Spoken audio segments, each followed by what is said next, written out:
Olá, muito boa noite. Veja no Brasil TV. A Polícia Federal e o IBAMA investigam crimes contra o meio ambiente, principalmente o uso e o comércio ilegal de mercúrio em 4 estados do país.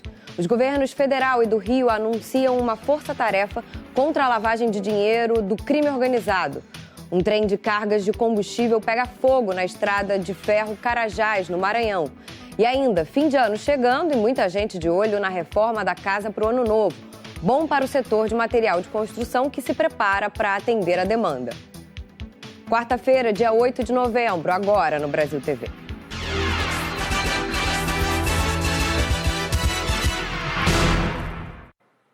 Uma operação da Polícia Federal e do IBAMA em 4 estados brasileiros investiga crimes contra o meio ambiente, principalmente com o uso e comércio ilegal de mercúrio. Os alvos incluem 20 mineradoras. A Polícia Federal de Campinas, no interior de São Paulo, e o IBAMA deflagraram uma operação hoje contra o uso e o comércio ilegal de mercúrio. Quase 3 bilhões de reais foram bloqueados dos investigados. A coletiva de imprensa foi feita agora há pouco pelos representantes da APF e do IBAMA para dar mais detalhes da operação. Eles afirmaram que praticamente toda a mineração de ouro no Brasil utiliza mercúrio que entra no país de forma ilegal. De acordo com os investigadores, os números incluídos no sistema do IBAMA, que controla o uso de mercúrio, eram fraudados pelos criminosos. A gente lembra que o uso desse metal pesado de forma irregular causa sérios danos ao meio ambiente. Os mandados foram cumpridos nos estados do Rio de Janeiro, Amazonas, Mato Grosso e São Paulo. A operação de hoje tem 34 alvos entre empresas e pessoas ligadas ao fornecimento, financiamento e intermediação do uso do mercúrio ilegal. Ainda não há um balanço sobre a quantidade de material apreendido. A investigação é feita pela PF de Campinas, no interior paulista, porque a principal empresa fornecedora de mercúrio era sediada aqui na região. Durante a operação, os agentes identificaram uma remessa de 10 quilos de mercúrio vindo da China, que eram identificados como shampoo. Não houve mandados de prisão na operação de hoje, mas vários suspeitos estão proibidos de deixar o país. Wesley Justino, para Brasil TV. Em outra ação, a Polícia Federal agiu no combate ao terrorismo no Brasil. 2 pessoas foram presas. A Raquel Honorato tem os detalhes. Os policiais, eles foram para as ruas hoje para cumprir 2 mandados de prisão temporária e 11 de busca e apreensão nos estados de Minas Gerais, São Paulo e aqui no Distrito Federal. A Operação Trapiche, ela investiga o recrutamento de brasileiros para a prática de atos extremistas. A TV Globo confirmou que os suspeitos têm ligação com o Hezbollah, o grupo libanês extremista apoiado pelo Irã, e um dos brasileiros foi preso ontem à noite desembarcando em Cumbica. O outro foi preso quando chegava de Santa Catarina. A prisão temporária é de 30 dias e também há ordens de prisão contra 2 brasileiros que estão no Líbano e que têm dupla nacionalidade, brasileira e libanesa. Os nomes deles já foram comunicados para a Interpol, a Polícia Internacional, e fontes da Polícia Federal disseram que alguns dos alvos fizeram inclusive viagens recentes a Beirute, capital do Líbano, para encontros com o Hezbollah, um grupo considerado terrorista por vários países como Estados Unidos, França e Alemanha. Segundo a TV Globo apurou, as informações de inteligência foram repassadas pelos governos de Israel e dos Estados Unidos. E os nomes deles não foram divulgados. Na operação de hoje foram apreendidos celulares, computadores, agendas e anotações. Os envolvidos, eles devem responder pelos crimes de constituir ou integrar organização terrorista e de realizar atos preparatórios de terrorismo. As penas somadas, elas podem chegar de 15 anos a 15 anos e 6 meses de prisão. E os crimes previstos na lei de terrorismo são considerados, são equiparados a crimes hediondos, considerados inafiançáveis, e o cumprimento da pena se dá inicialmente em regime fechado. Ainda em Brasília, uma investigação que durou 5 anos prendeu hoje o chamado Rei da Keila, que liderava um esquema de tráfico de drogas entre o Piauí e Brasília. O alvo da operação é uma quadrilha especializada em venda de ketamina, um anestésico que atua como alucinógeno. 6 pessoas foram presas, 4 no DF, uma em Alexânia, Goiás e outra em Teresina, no Piauí. A polícia afirma que elas fazem parte de uma quadrilha de tráfico de ketamina ou cetamina, um anestésico com efeito hipnótico muito usado em festas. A substância também é conhecida como a droga do Boa Noite Cinderela. A polícia apreendeu 458 frascos durante a operação. E já tínhamos apreendido 180 frascos de uma vez só, o que já representava a maior apreensão dessa droga na história aqui do DF. E hoje, durante as buscas, nós encontramos também outras dezenas de frascos que nós estamos contabilizando.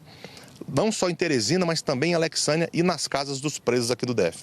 Os policiais também apreenderam esse carro importado de um integrante da quadrilha preso em Alexânia. E esse outro do homem apontado pela polícia como chefe do esquema, preso em Águas Claras. O nome dos presos não foi divulgado, mas de acordo com fontes ligadas à investigação, quem comandava a quadrilha era Flávio Dias Cordeiro, conhecido como o Rei da Keila e também como o Gargamel de Águas Claras. Flávio tem passagens por estelionato, furto, roubo, associação criminosa, falsificação, corrupção e alteração de produto terapêutico ou medicinal. As investigações mostram que a droga saía de Teresina, no Piauí, em um ônibus regular de passageiros e vinha até a rodoviária interestadual de Brasília. A polícia afirma que a empresa de transportes, dona do ônibus, não sabia do esquema, que contava com a ajuda do funcionário que tem a missão de conferir as bagagens que chegam ao DF. De acordo com as investigações, quando a droga chegava à rodoviária interestadual aqui de Brasília, o funcionário da empresa de ônibus, que fazia parte do esquema, entregava as caixas com ketamina para outro integrante da quadrilha. Esse comparsa levava a encomenda para a casa do chefe do grupo em Águas Claras, onde a droga era vendida. A polícia afirma que o grupo traficava há pelo menos 5 anos. Os criminosos usavam notas fiscais falsas de outros produtos veterinários, como de shampoos para pets, para enganar a fiscalização. Os governos federal e do Rio assinaram hoje o acordo para a criação de uma força-tarefa contra a lavagem de dinheiro do crime. O grupo foi batizado de CIFRA, Comitê de Inteligência Financeira e Recuperação de Ativos. A intenção é enfraquecer financeiramente os grupos criminosos e reduzir o poder de expansão deles em comunidades do Rio.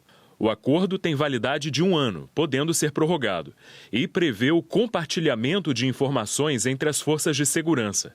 Além do Ministério da Justiça e Segurança Pública e da Polícia Civil do Rio, a força-tarefa tem a colaboração da Polícia Federal, Polícia Rodoviária Federal, Polícia Militar, Ministério Público Federal e Ministério Público do Rio.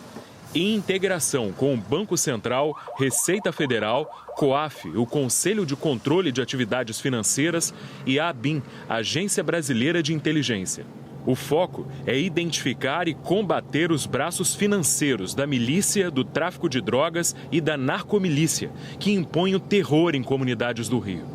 Agora nós estamos efetivamente fortalecendo esse segmento do caminho do dinheiro como meio para descapitalizar e enfraquecer as organizações criminosas em geral, e especialmente a narcomilícia, que atua no Rio de Janeiro e também em outros estados brasileiros. A Secretaria de Fazenda do Rio de Janeiro hoje está levantando todos os CNPJs nessas áreas mais conflagradas.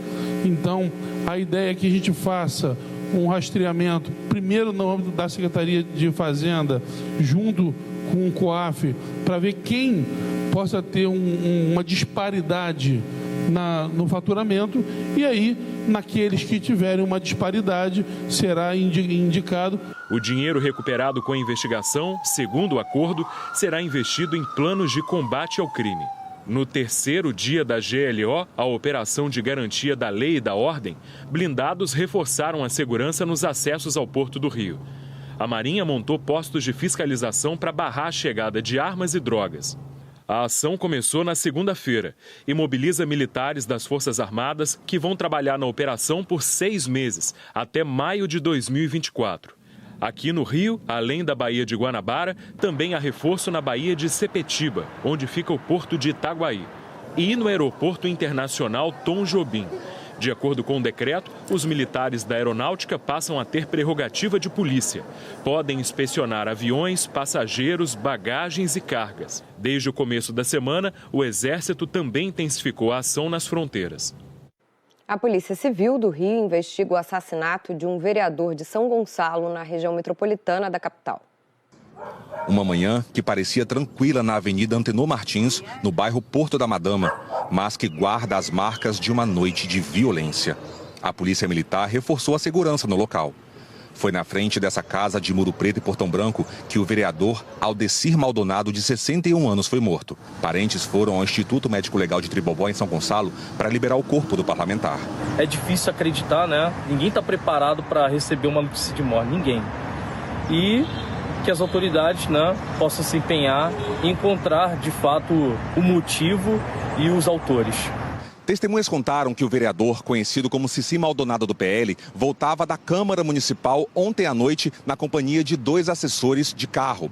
Segundo a Polícia Militar, ele entrou na casa, mas os funcionários ficaram na rua e se depararam com bandidos tentando roubar uma moto. Só que os criminosos perceberam a presença deles e começaram a atirar. Ainda de acordo com a PM, Cici Maldonado saiu de casa armado e trocou tiros com os criminosos, quando foi atingido na cabeça. O vereador foi levado para o pronto-socorro de São Gonçalo, mas não resistiu. O prefeito da cidade, Capitão Nelson, também do PL, esteve na unidade de saúde para dar apoio aos parentes. Ninguém quis falar com a imprensa. Cici Maldonado estava no primeiro mandato como vereador. Era da Comissão de Obras da Câmara e usava as redes sociais para divulgar o trabalho. A Delegacia de Homicídios de Niterói e São Gonçalo investiga o caso. Agentes já fizeram perícia no local e também ouviram testemunhas. Durante a madrugada, os 2 assessores que estavam com o vereador foram ouvidos. A polícia não descarta nenhuma hipótese para o que aconteceu, inclusive de crime por motivação política. A arma que, segundo os investigadores, foi usada pelo parlamentar na troca de tiros ainda não foi encontrada. Cici Maldonado deixa esposa e 3 filhas. Um passeio em balão de ar quente com moradores de Brasília e estrangeiros da Alemanha quase acabou em tragédia na Chapada dos Veadeiros. Quem tem os detalhes é o Gabriel Buozzi. Nós conversamos com um desses turistas, ele disse para a nossa equipe que eles estavam em mais ou menos 12, 15 pessoas ali dentro. Na hora que o passeio foi começar, um passeio que duraria ali 1 hora, ele disse que um daqueles queimadores que solta o ar quente para levantar o balão teria apresentado uma falha, teria entupido e que mesmo assim o balão subiu com os outros 2 queimadores.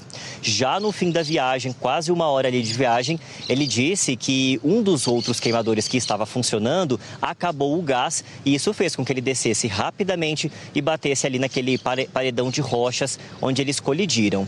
Essas são as informações passadas então por esse turista.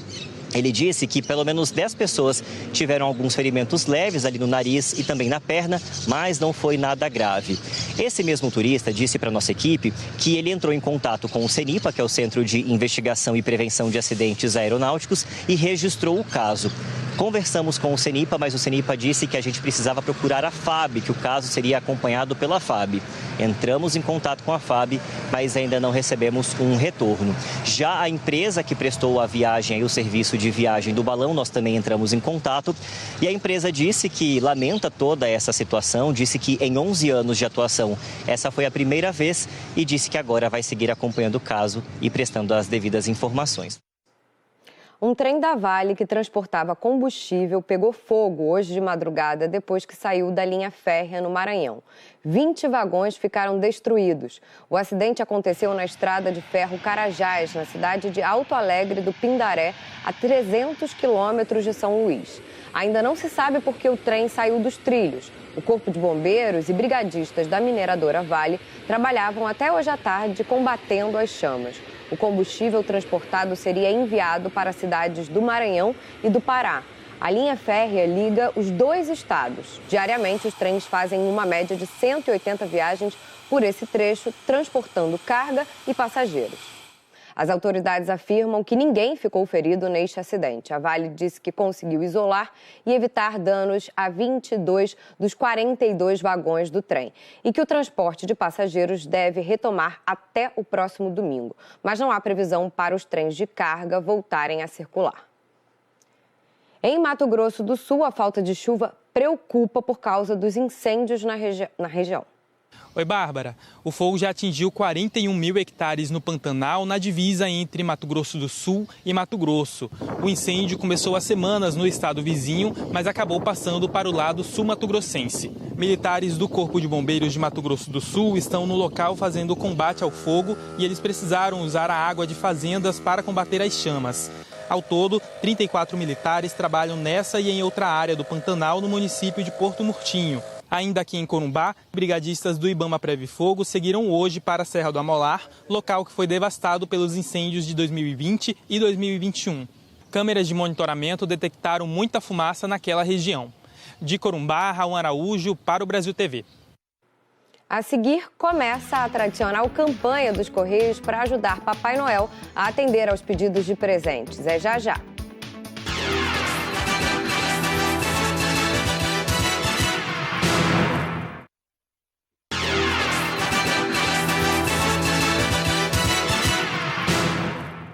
Brasil TV de volta com a decisão do Supremo Tribunal Federal que condenou mais 5 réus pelos atos golpistas de 8 de janeiro. As condenações foram por crimes como associação criminosa armada, golpe de Estado e abolição violenta do Estado Democrático de Direito. Como não houve maioria sobre a punição dos réus, os ministros ainda vão definir nos próximos dias o tamanho das penas. Ao todo, 25 pessoas já foram condenadas pelo ataque às sedes dos 3 poderes em Brasília. O forró foi reconhecido como manifestação cultural nacional. O presidente Lula sancionou ontem uma lei que oficializou a importância do ritmo nordestino para todo o Brasil. De acordo com o texto da lei, o forró é um dos mais autênticos gêneros musicais do país. A lei também diz que o ritmo foi responsável por dar voz e visibilidade ao povo nordestino.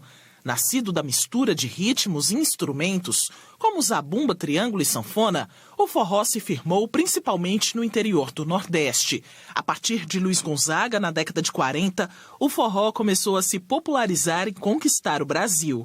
A proposta de reconhecer o ritmo como manifestação da cultura nacional foi do deputado federal Zé Neto, do PT da Bahia. Com a nova lei, o forró se torna a 12ª expressão cultural a ser reconhecida legalmente, numa lista que também conta com escolas de samba e festas juninas. Há 2 meses para a chegada de 2024, muita gente quer entrar no ano novo em um ambiente renovado. É costume separar um dinheirinho para investir na reforma da casa, fazer um reparo aqui, outro ali, e esse costume favorece o setor de material de construção. No sertão de Pernambuco, os comerciantes estão animados e preparados para atender a demanda. Neste fim de ano, Dona Maria das Graças quer dar uma cara nova à cozinha. Chegou cedo a essa loja de material de construção em busca de pisos. Gostou desse modelo de porcelanato e o preço também agradou. O preço está muito bom, maravilhoso.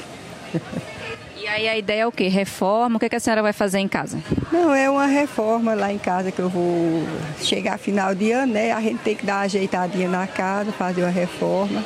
Para ficar um ambiente mais saudável, né? Mas para deixar a casa em ordem e fazer as mudanças necessárias, Maria das Graças organizou o orçamento com antecedência e fez pesquisas. Pretende começar a obra e não enfrentar surpresas no caminho. Programei faz tempo, que aí tudo na vida a gente tem que se programar, não é isso? Além de ser um costume dos brasileiros, o plano de dar uma repaginada na casa ganha impulso neste período com o pagamento do 13º salário. O dinheiro movimenta a economia do país.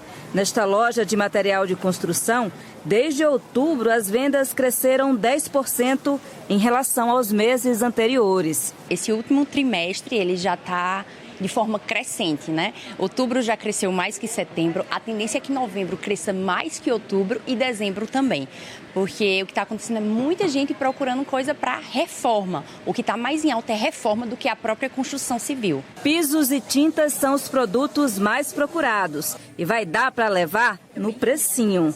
De olho no faturamento, a empresa antecipou as ofertas do Black Friday para atrair a clientela. Nesta empresa, as tintas também lideram as vendas, mas a procura por pisos e material elétrico também é crescente. De acordo com a Associação Nacional dos Comerciantes de Material de Construção, no Nordeste, as vendas no setor devem aumentar 64% até o fim do ano. Aquela coisa, né? Final de ano chega 13º, né? O pessoal tem mais um dinheirinho no bolso, né? E aí é quando vem realmente comprar. Infelizmente é o finalzinho já de ano, mas o pessoal deixa para a última hora porque é quando entra aquele dinheirinho extra no bolso do pessoal, né? Depois de rodar o comércio pesquisando, Felipe encontrou o tipo de piso que procurava com um preço que cabe no orçamento.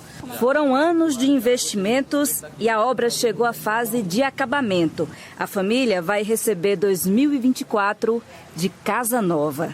Já tudo prontinho, casa nova, vida nova, né? E chegando perto das festas de fim de ano, muita gente também fica empolgada para ganhar presente de Natal. E é uma ansiedade boa que toma conta principalmente das crianças, né? E para ajudar na alegria dos pequenos com famílias que não têm condições de presentear, começou hoje uma iniciativa bonita que é sempre recheada de muito amor. A campanha do Papai Noel dos Correios.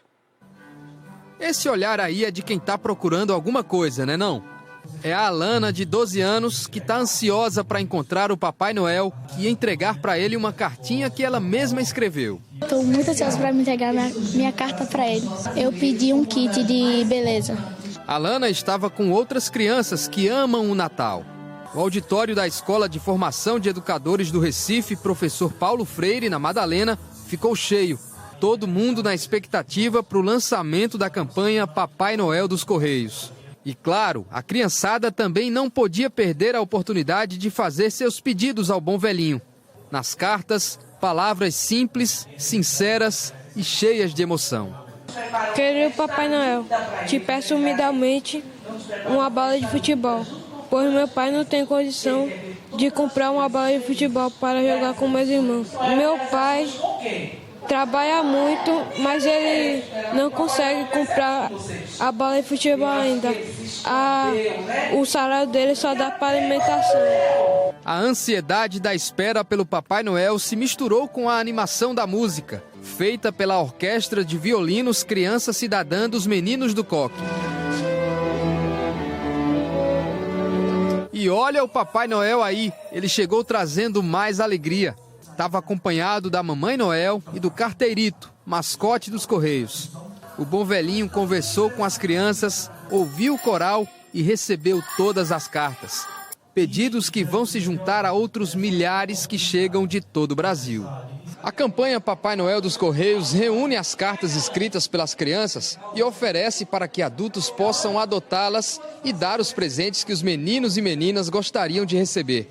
São 34 anos realizando sonhos e mantendo a magia do Natal viva em cada coração.